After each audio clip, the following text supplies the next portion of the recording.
అంటే సత్యం బ్రూయాత్ ప్రియం భూయాత్ అన్నారు. కొద్దిగా సత్యాన్ని ప్రియంగానే చెప్పినాడు ఆయన. ఉన్నటువంటి పరిస్థితి అంటే ఆర్థికంగా ఇవాళ ఆ, గత ప్రభుత్వం 10 సంవత్సరాల యొక్క అగాత్యాల కారణంగా, వాళ్ళ దోపిడీ కారణంగా ఇలా ఆదుకోవడానికి కేంద్ర ప్రభుత్వం నుంచి, ఆ, కొంత అంటే సహకారం అసలే దొరకలేదని నేను అనను.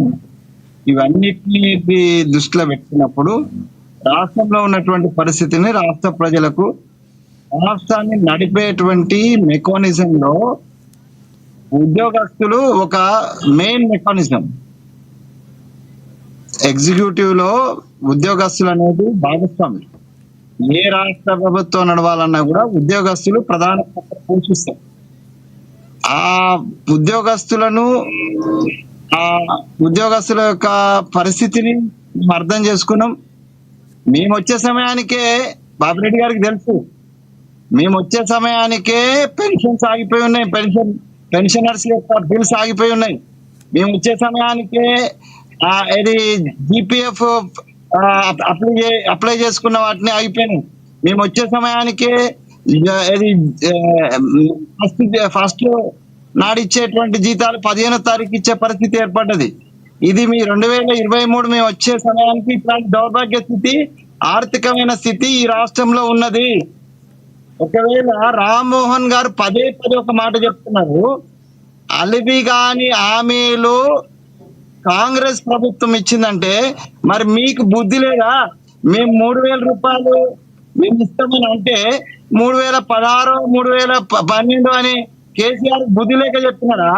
లేదా మేము ఇస్తామని అంటే మేము 3,000 ఇస్తామని అంటే ఆయన 6,000 ఇస్తానన్నటువంటి సందర్భం ఉన్నది. అది మరి ఆయనకు తెలివి లేకనా లేక లెక్కలు దాకనా? ఇప్పుడు ఎవరైనా కూడా ప్రభుత్వాలను నడిపేటప్పుడు ఉన్న పరిస్థితిని చెప్పడము అనేటువంటిది ఒక స్టైల్, ఏం చెప్పకుండా గుమ్మరంగా ఉన్నదని ఒక స్టైల్.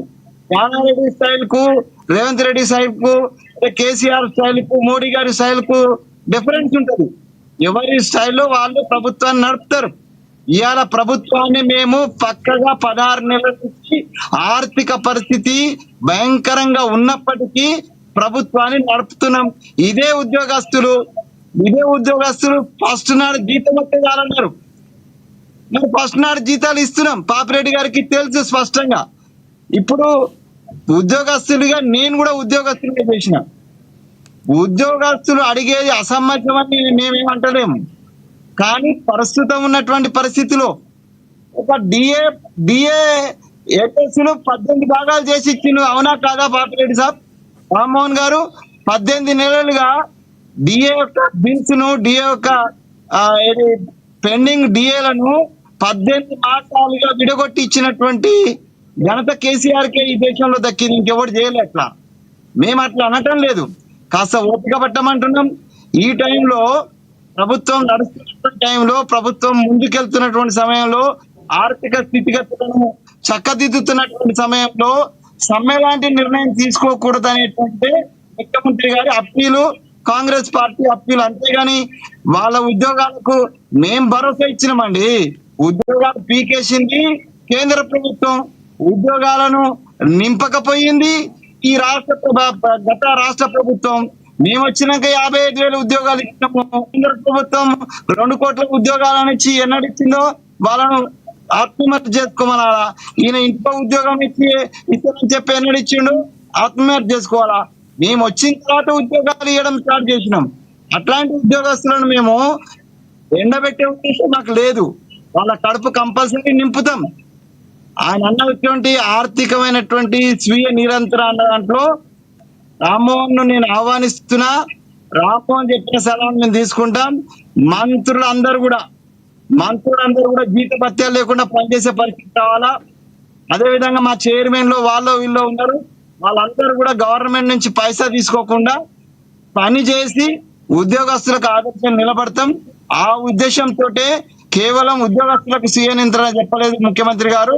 స్వీయ నియంత్రణ అనేది తనకు కూడా వర్తిస్తుంది అనేది చాలా స్పష్టము, అందరికీ వర్తిస్తుంది. డెఫినెట్ గా ఆ దిశగా మేధావులు, పెద్దలు, ప్రతిపక్షాలు, అనలిస్టులు అందరు ఇచ్చేటువంటి సలహాలు తీసుకొని రాష్ట్ర ప్రభుత్వం యొక్క స్థితిగతులను రాష్ట్ర ప్రభుత్వ ఆర్థిక పరిస్థితిని మెరుగుపరచడానికి మేము ఒక్కొక్క అడుగు ముందుకేస్తున్నాము.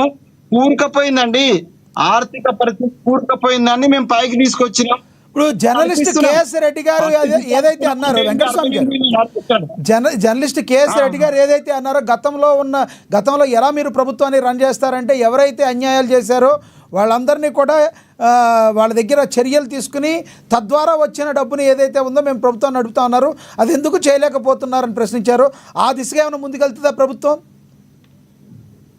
మేము ఆ దిశగా తీసుకున్న ప్రతి అడుగులోనూ ఆటంకాలే, ప్రతి అడుగులోనూ గగ్గోలు పెడతారు. ఎవరిని ముట్టుకున్నా ఏది ముట్టుకున్నా కూడా గగ్గోలు పెట్టి గోబల్స్ ప్రచారం చేసి మేమేదో అన్యాయం చేస్తున్నట్టుగా ప్రచారం చేసినటువంటి అనేక సందర్భాలను మీ రాష్ట్రంలో ఈ 16 నెలల్లో 16 బహురూపుల వేషాలు టిఆర్ఎస్ వేసింది, బీఆర్ఎస్ వేసింది, బీజేపీ వేసింది. వేయకుండా ఎవరు లేరు. రాష్ట్ర ప్రభుత్వానికి అడుగడుగున ఆటంకాలు కల్పించడమే పనిగా ఇలా బీజేపీ బీఆర్ఎస్ జట్టు కట్టుకొని పనిచేస్తున్నాయి. అది ఏ విషయం కూడా తీసుకుంది, ఇది సందర్భం కాదు. కానీ ఏ సందర్భాలలో ఎట్లెట్ల వాళ్ళ ఆటంకాలు క్రియేట్ చేసిందో మనం చూసినాం. మేము ఇవన్నీ కాదని మీరే కదా పెండింగ్ లో పెట్టినాయని మీరే. మేము ఉద్యోగస్తుల ప్రతినిధిగా, నేను కూడా ఉద్యోగస్తుల ప్రతినిధిగా ఉన్నా. నేను ఉద్యోగస్తులందరినీ గుండెమే చేసుకొని అడుగుదా అంటున్నా, ఈ పెండింగ్ బిల్స్ అన్ని కూడా కేసీఆర్ పెట్టినాయా లేదా మేము వచ్చిన 16 నెలల్లో పెట్టినాయా? ఒకసారి లెక్కలు తిద్దాం. అంతకు ముందున్నటువంటి నా పిల్లం కూడా పనిచేస్తుందండి గవర్నమెంట్ ఉద్యోగిగా. నాకు తెలియకుండా ఏం లేదు. ఇప్పుడు మాకు తెలియకుండా ఏం లేదు. ఇక్కడ వచ్చి కాకమ్మ కథలు చెప్పి రామ్మోహన్ మాట్లాడి లేకపోతే ఇంకొక ఆయన మాట్లాడితే కాదు.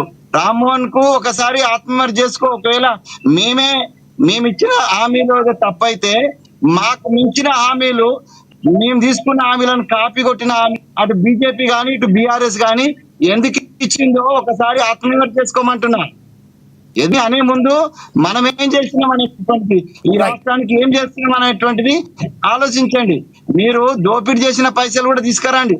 మా వాళ్ళ దగ్గర ఉన్న పైసలు కూడా తీద్దాం. ఓకే, అందరి దగ్గర ఉన్న పైసలు తీద్దాం. రాష్ట్రం ఉన్నటువంటి వెంకటస్వామి గారు, ప్రభుత్వంలో మీరున్నారు, ఎవరైతే దోపిడీ చేశారో వాళ్ళని అరికట్టాల్సింది మీరు. తీసుకురండి అంటే మీరన్న పాయింట్ లో దొంగ ఎక్కడన్నా వెళ్ళి ఆ డబ్బులు నేను దోచుకున్నాను తీసుకొచ్చి ఎదురు పెడతాడు.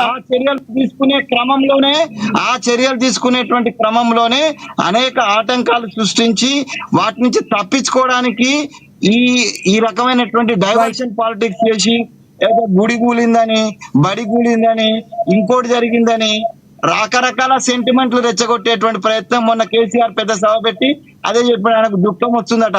ఎందుకు దుఃఖం వస్తుందయ్యా? 7 లక్షల కోట్ల రూపాయలు తిన్నందుక, జేబులు వేసుకున్నందుక ఎందుకు దుఃఖం వస్తుందయ్యా? అన్ని ఫామ్ హౌస్లు కట్టుకున్నందుక ఎందుకు దుఃఖం వస్తుందా నీకు? నువ్వు, నీ కొడుకు, నీ అదాదులు, నీకున్నటువంటి అస్మదీలు తస్మదీలు అందరూ కూడా వేల కోట్ల రూపాయలు మొత్తం నీ సమాజం మొత్తం ఈ రాష్ట్రంలో ధరణి పేరుతోటి వేల ఎకరాలు కొల్లగొట్టినందుకు దుఃఖం వస్తుందా? దేనికి దుఃఖం వస్తుంది ఆయనకు? ప్రజలను నానాహింసబెట్టి ఒక అప్రజాస్వామిక పాలన నడిపినటువంటి కేసీఆర్, మొత్తం రాష్ట్రాన్ని దోచిన కేసీఆర్ ఇవాళ దుఃఖం వస్తుంది ప్రజలను చూస్తే అంటే మళ్ళీ ప్రజల్ని తప్పు పడుతున్నాడు ఆయన. ప్రజలనే తప్పు పడుతున్నాడు, ఓట్లు వేసిన ప్రజలనే తప్పు పడుతున్నాడు ఆయన. అట్లాంటి గొప్ప ఆయన చేసిన తప్పులు ఎవరికి కనిపిస్తలేవు, ఆయనకు కనిపిస్తలేవు. సమయం తక్కువ ఉంది, ఏం చెప్తారు? మేము ప్రభుత్వాన్ని నడుపుతున్నాము. ప్రభుత్వం యొక్క పరిస్థితిని మా బిడ్డలు, మాలో పార్టీగా నడుస్తున్నటువంటి ఉద్యోగస్తులకు మేము ఓపెన్ గా చెప్తున్నాము. వాళ్ళతో సహకారం తీసుకుంటాము, వాళ్ళను సాటిస్ఫై చేస్తాము, వాళ్ళను సహకారం తీసుకుంటాము, ప్రభుత్వాన్ని ముందుకు నడుపుతాము. ఎవ్వరు ఏదో ఈయననుడు ఆయన అనుడు దాంతో కాదు. డెఫినెట్ గా అది మా బాధ్యత. ఆ బాధ్యతను నిర్వర్తించడంలో మేము ఎక్కడ కూడా వెనుకాడం. రామ్మోహన్ గారు, సమయం తక్కువ ఉంది, కంక్లూడ్ చేయండి, 30 seconds. ముందుగా అన్న వెంకటరామ అన్నకు ధన్యవాదాలు. ఎందుకంటే రేవంత్ రెడ్డి గారికి జీతపత్యాలు బంద్ చేపిస్తాను, చాలా సంతోషం. అని ఒకటే, కేసీఆర్ గారు ఎప్పుడు డబ్బులు ఇచ్చినా, లేట్ గా ఇచ్చినా, తొందరగా ఇచ్చినా ఉద్యోగస్తులకు 40% ఫిట్మెంట్ ఇచ్చారు. రాష్ట్రంలో ఎక్కడ జరగలేదు. తెలంగాణ రాష్ట్రం సాధించుకున్న తర్వాత రైతులకు